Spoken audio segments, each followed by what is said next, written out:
The WAFB Podcast Network is sponsored by Neighbors Federal Credit Union.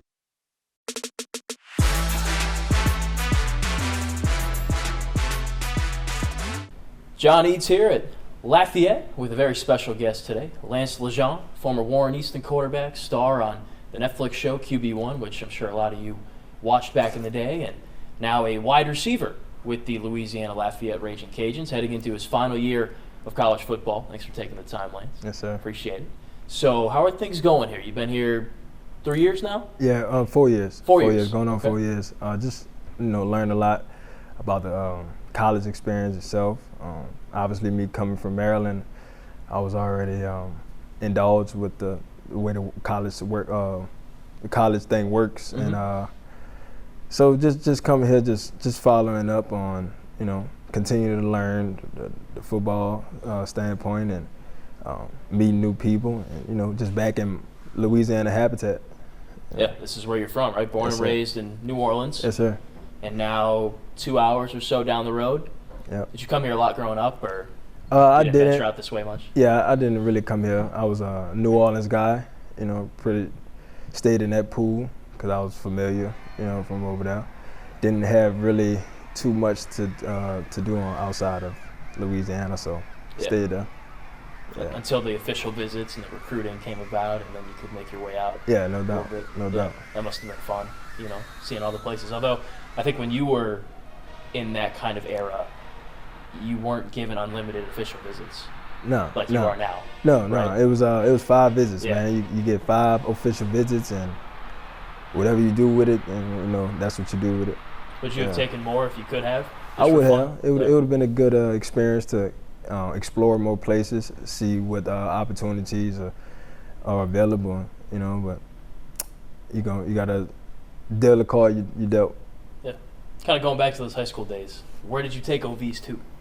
I took OVs to Florida State. All right. That was a good experience. Mm-hmm. I took OV to Tennessee, Okay. Vols. I also went to Kansas University, and I think that was one of the coolest, experiences. Going to Kansas and seeing all those colors and, a new weather condition. Yeah, it's a little different. Yeah. A lot of cornfields. Yeah. Yeah. Yep. So, it was different for me. It was cool though. It would have been nice to take a couple more, maybe go to the West Coast and stuff like that. Yeah, possibly. Cali and all that. Exactly. Yeah. But, oh well, can't do anything about it now, right? Maybe you did a little bit when you were in the portal. Yeah. Yeah. Yeah. No Let's doubt.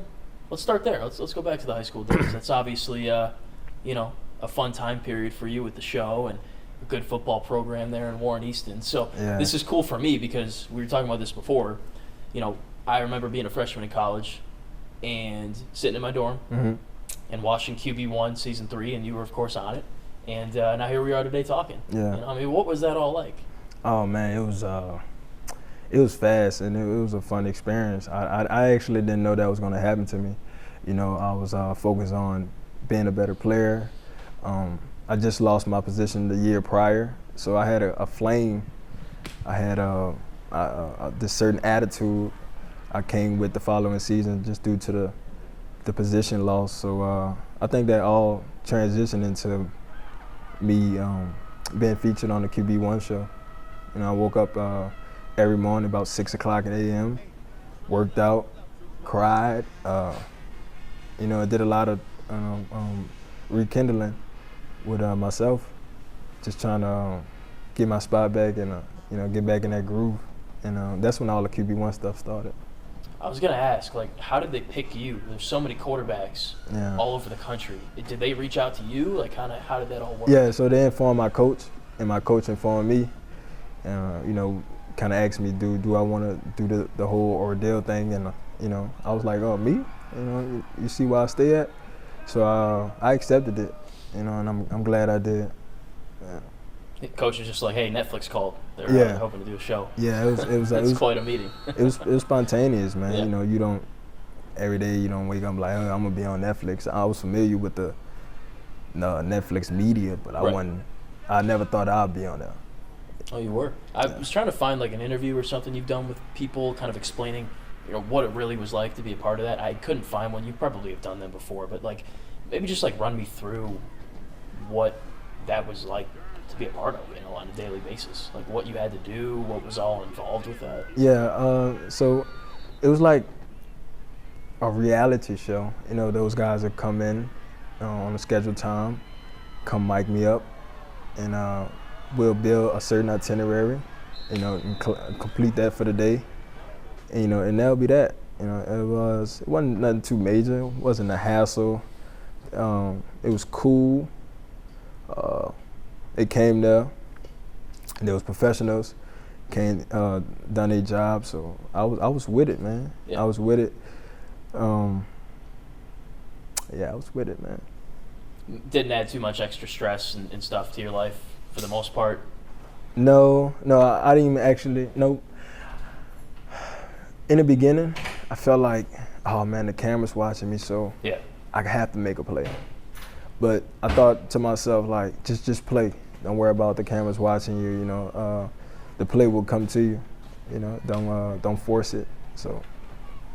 Is that something you kind of had to take with you everywhere too, like school and stuff? Like they were just kind of there. You try to make it as realistic as possible, like any other day. When they weren't there. Oh yeah. Just trying to make it as real as you can. Always act like they're not there, even though I knew they was there watching me. It's just a 24-hour camera on you, if you can imagine. It's a little weird. Yeah. It's like a police having a body camera on you. Yeah. All day. That thing. How'd you think it all ended up? When you watched it, what was kind of your first reaction? I was like, man, I'm really aired on this show. Like I couldn't believe it. Like they showed my living conditions. They showed where I was staying, how I was staying, how I was doing, who I was peers with, my local barbershop. So I felt grateful to get all that displayed to the world, and I always wanted that. Someone to see that how hard I work, for the things I obtained, and I was grateful for the moment. We were talking about this before too, kind of how they structured it. A guy in New Orleans, a guy in Arizona, and then a guy in Florida. Yeah. Those are three different kind of obviously geographical places, but also, you watch the show, you see the different living conditions. Spencer's driving to school in a Jeep. Yes, sir. Nick was probably driving to school in a Jeep as well. And then, you were taking the bus. School bus, yellow school bus. Senior year. Yeah. Crazy. Yeah, it was, like I said, man, you deal with the cards you dealt. I don't want to compare myself to those guys. I'm sure they're phenomenal guys. At what they do, and all of us grew up different. Different backgrounds, different ways we was raised. So I'll just take the punches and roll with them. You ever have conversations, with those guys over social media, whatever? Nick, briefly. Okay. Briefly, not too much Spencer though. Gotcha. Yeah. And now, by the way, if you haven't seen the show, Nick Scalzo, who was committed to and played at Kentucky for a little bit, quarterback, obviously. Spencer Radler, who played at Oklahoma and is now with the New Orleans Saints, actually, which is kind of weird, right? Because that's where you grow up. My hometown. Yeah. My hometown. What do you think about that? When I heard the news, it was shocking. I was like, dang, he got an opportunity with the Saints. I'm happy for the guy. It's just how this whole football thing, always turn out. You just never know. So, but I'm excited for him. New opportunity for him. Signed to the Saints. So, the sky is yours, man. So now you got to go play for the Cardinals. Yeah, right? yeah. We can head to head that. Exactly. Yeah. That'd be funny, if you played against him in the Dome on the Cardinals, right? Yeah. But then it'd be the inverse if they played out in Scottsdale or Glendale, wherever the Cardinals play there. Yeah, in his hometown. Yes, exactly. Yeah. All right. That'd be cool. Last thing about the show. What's the biggest thing you learned from that whole experience? Let's see. The biggest thing I learned from the experience is, just the humble. Stay humble. Just as much as the camera's watching you, you try to do the same thing when they're not watching you. So I'll say character. You know, I don't want to be one person for the character, and when the camera is not rolling, I'll, you know, be a totally different person. Mm-hmm. You know, I always want to be true to myself. You know, so the same person you see on camera, you'll see off camera.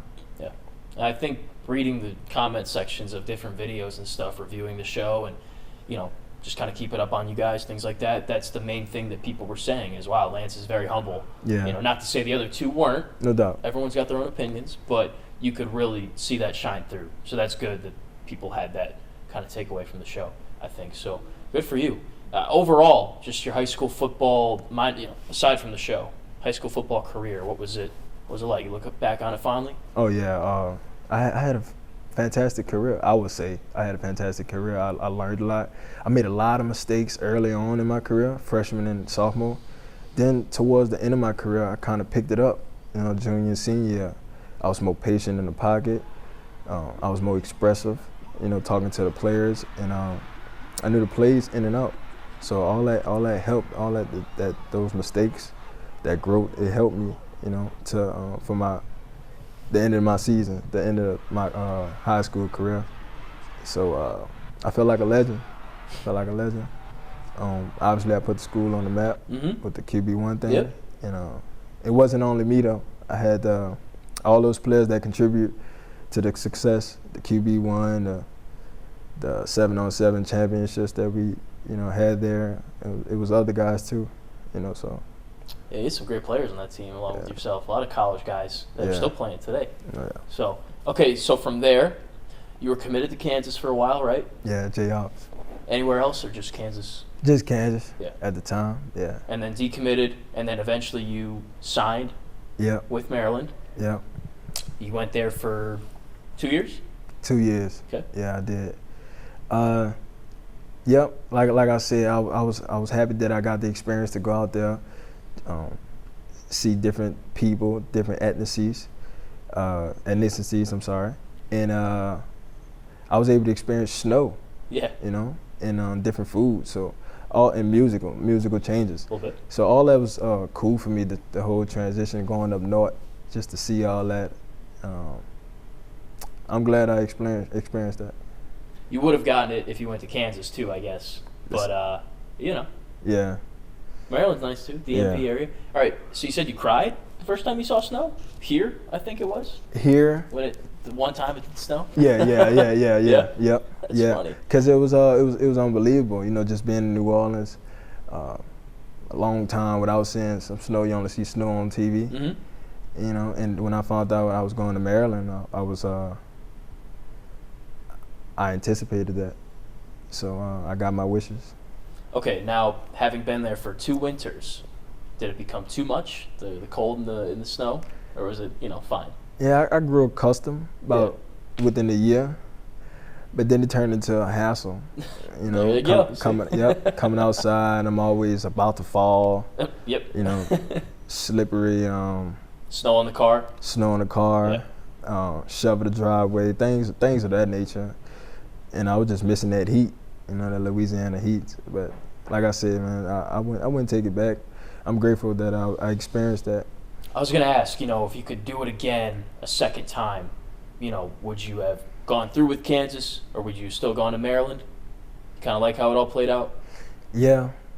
I think we was kind of talking a little bit off camera about my position change. If I didn't play quarterback, there was no QB1, you know, and I felt like if I would have started off playing receiver, I would have been in the National Football League right now. I believe it would have been ahead of the game. Yeah. So what'd you learn from the experience at Maryland that you use now? What I learned from the experience at Maryland, the business side of it, patience, and networking with people, just learning that it's never over. Obviously, during that time, it wasn't over for me. I was 2 years in at Maryland. Just learning that, you know, like I said, patience, networking with people, and just learning all my mistakes that was held at Maryland. Just took them with me to Louisiana and didn't want to make those same mistakes, far as communication with coaches, being places on time, Okay. and just doing extra things to be able to, get a role on the team. I was lacking some of those things, and I could admit that. So when I came here, I just wanted to be better at that. And you have? Yeah. Since you've been here, you feel? Yes, sir. Yeah, that's good. That's good. I mean, it's all about making mistakes and learning from them and moving forward, right? So you entered the transfer portal. Did you consider any other schools besides Lafayette here? No, I was Nah, I didn't. When I was transferring, I reached out to Jabbar Jaluk, and he was able to give me an opportunity to come here. Okay. And put me on a scholarship, and I felt like it was the right decision. Now you played a decent amount of Maryland, right? A couple games here Couple and there. snaps. I saw you played against Michigan a little bit there in 2019 and stuff. Yeah. Did you want to continue playing quarterback? I did. Yeah. I did, man. That was my first position. Felt in love with the position. I did a lot in the position. Put a lot of time in the position. Manning camps, 7-on-7, rivals camps. So QB1 thing. So it was a lot that went into the position. Then just to find out that I have to switch was a big change in my life. Yeah, I get that. It's tough because you've been playing a certain position for so many years. Yeah. So it's kind of funny how you first got into playing quarterback, right? You figured out what the position was where the guy says hut and everybody moves. Yeah, you remember that? You were attracted to that? Wow. Yeah, they said that in the show. Wow. Yeah. Wow. Yeah. That's such a funny answer. I never heard that before. Yeah, it was. I forgot what year it was, but it was Tony Romo. I saw him conducting all the guys at the line. I was like, damn, that's pretty cool. Like I want to experience that. So he was at the line. He was talking. I don't know who he was talking to. He was talking, communicating, and he was just like the commander of the whole, ship. And I found that fascinating. When he called hut, everyone moved. So I right then and there I fell in love with. I was like, what that position is? I want to do that. Yeah. So that's where the QB thing come from. That's cool. That's such a unique story. I had to ask about it. I appreciate that. Someone else is barking out the orders to you. Yeah. A little bit, right? Yeah. So it's a little Road different. change. Yeah. Yeah. But you've adjusted to that pretty well because you used to be the guy that communicates. So yeah, you kind of have it from both sides now. Yeah, I have. Like. Yep. Just being in the receiver shoes now, seeing those guys world, seeing their perspective. They play football different. I used to play from the pocket. Now I'm playing how they play football, and I'm seeing their perspective. Of how they play, and when you get on the receivers' butt sometimes, now I'm a receiver. I can understand why.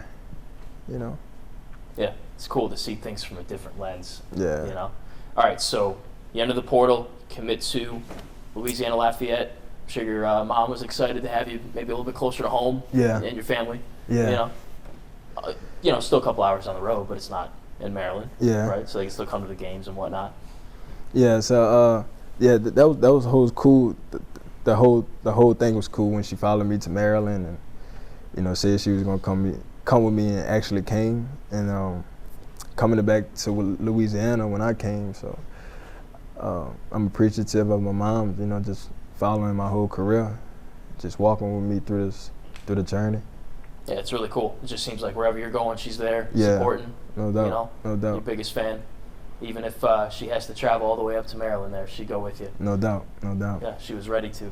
That was a funny part of the show, too. She was talking about that, kind of planning out the move and stuff like that. I'm going. Yeah. Well, it seems like you guys have a great relationship. Yes, sir. Yeah, that's good. So how was the adjustment to receiver 2 years ago, the first season? You kind of hit the ground running and, wasn't too bad? Or? Yeah, just learning the position. I was raw in the position, just going off per talent. Then when I got into practice, I started building the foundation of the details of it. I got better and better and better. I was seeing myself grow, and I feel like I almost could call myself a full receiver now, just based on my body of work I've been putting in. just ready to display it now. Yeah. You know. This is the year. That's what you're hoping, right? Yes, sir. So last season, kind of had to miss the whole year due to some off-the-field things, which have since been resolved. How hard was it to kind of be away from football for a whole season? I mean, you haven't had to do that maybe since your labrum tear, right? In high school? Right. So that was probably difficult. Oh, yeah, that was, man, it's even touchy talking about it. But, yeah, that was a difficult situation. You know, the whole misunderstanding thing. I continue to go to school, though. I continue to stay in shape just in case I get that phone call to come back to a journey with the team.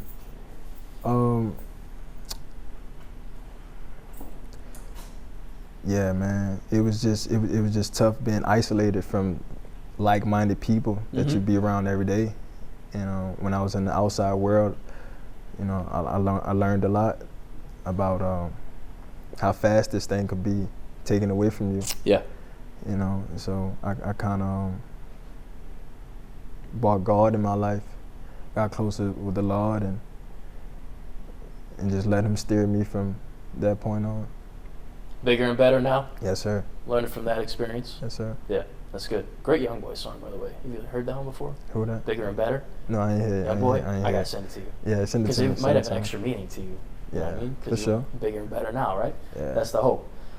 So what did you do to stay in shape? Kind of just had to go to the gym and stuff with the regular student body, or like? Oh yeah, I went to a local gym or Okay. a sand pit, took a jog around my apartment complex, whatever what was necessary for me to feel that lightness that I'll have in the season.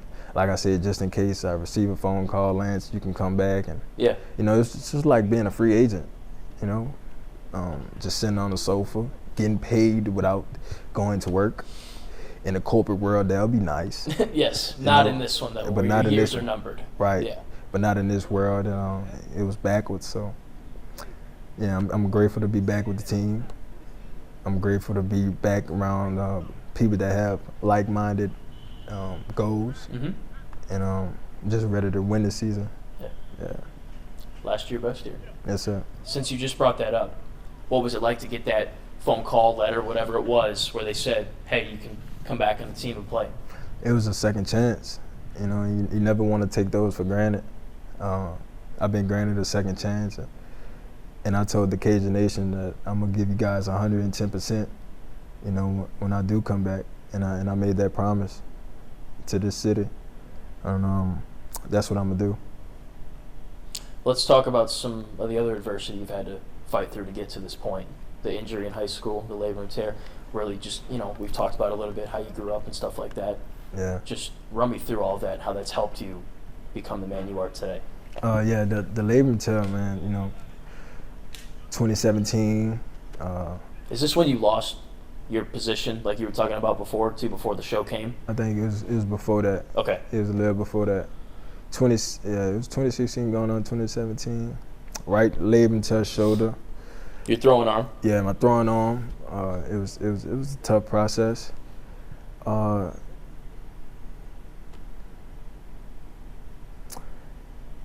Man, 6-7 months in, going Tulane, doing the therapy every day, consistently, getting better and better. Ended up 8 months post-surgery,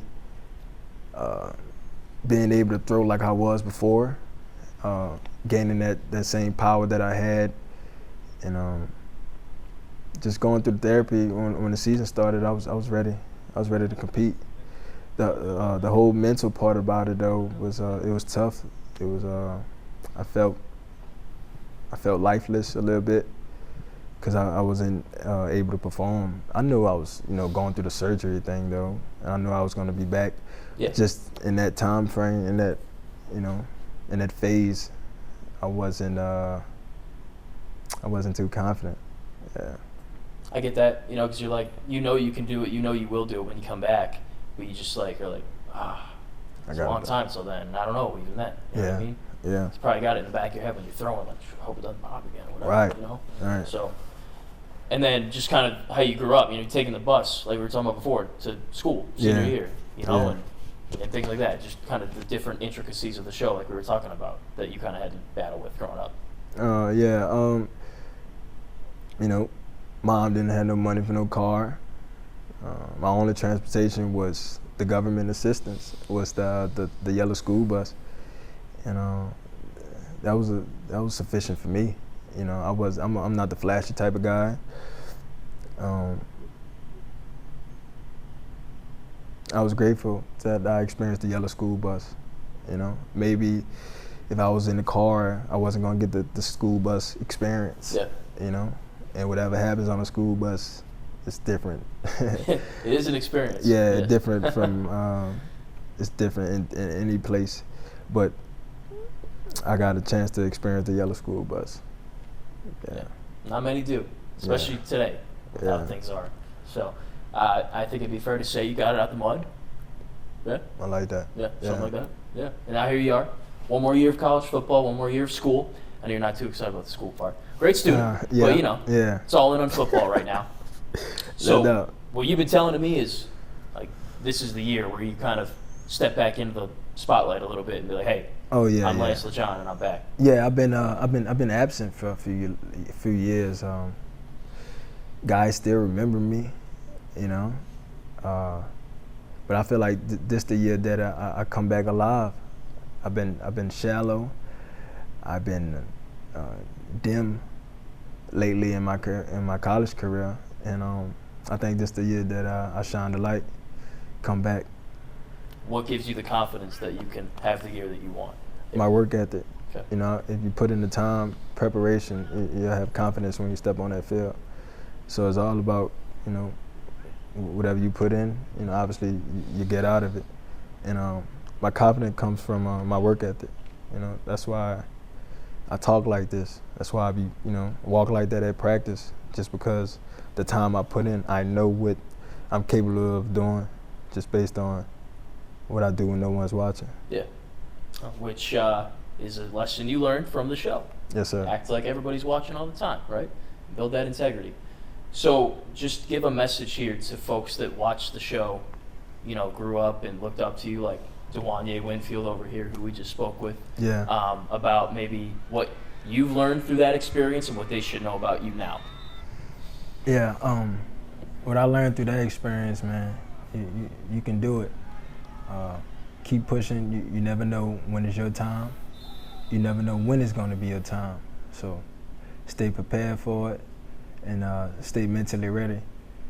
What I learned is be the same person you'll be if a camera was watching you. You know, that's what I'll tell anyone, because you wouldn't do the stuff you'll do if the camera was watching you. You know, and I had to learn that. I had to learn that through the show. Yeah. There you go. Good piece of advice.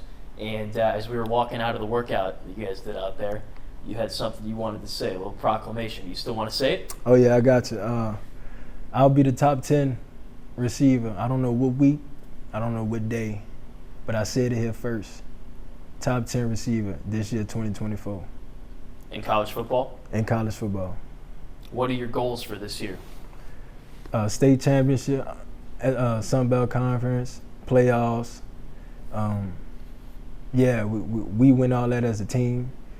Individually, top 10 receiver. Simple as that? That's simple. Yeah, that's pretty simple right there. Yeah. So, there it is. Lance LeGendre, this is the year. Yes, sir. He's back. You're back, right? Yes, sir. That's what you want? Yes, sir. Cool. Anything else you want to talk about? Cover it all? Yeah, that's it. That's it. Cool. Thanks Appreciate for the time. it, John. It's a pleasure meeting with you. Yes, sir. Look out for him this year. What number you wearing? Number 9. Number 9? Yeah. Okay, number 9, playing in the slot. Yes, sir. For the Louisiana-Lafayette Raging Cajuns, formerly QB1, now trying to be wide receiver 1. Yep. Shall we say? Yep. There we go. Be sure to follow him. 4 times. Keep up with him. 4 times? 4 times, underscore. I'll drop it on the bottom. All right, awesome. But yeah, we'll throw that in there. Gotcha. In for a big season and trying to crescendo, shall we say, his college football career and on a very positive note here with the Raging Cajuns. Thanks for watching. Like and subscribe. Talk to you guys soon.